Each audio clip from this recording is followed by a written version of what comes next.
माशाल्लाह जी, इस वक्त हम ऊँचा मंडी राजा मदार में मौजूद हैं। हमारे प्यारे से भाई हैं, शौकीन हीरो के शौकीन हैं, और इन्होंने 2 हीरे लिए हैं। अब उन हीरो का आपको हम शो करवाते हैं। करीब से नौकरी दिखाएँ ज़रा,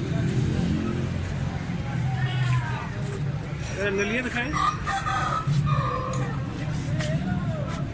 पहले दिखाएँ ज़रा।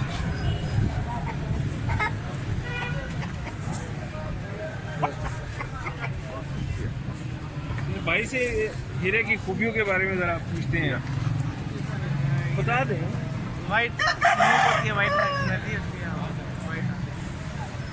चले माशाल्लाह जी, ये भाई के पास खूबसूरत हीरे हैं मंडी के अंदर, ये इन्होंने लिए हैं। अल्लाह करे इन्हें नसीब करे अल्लाह।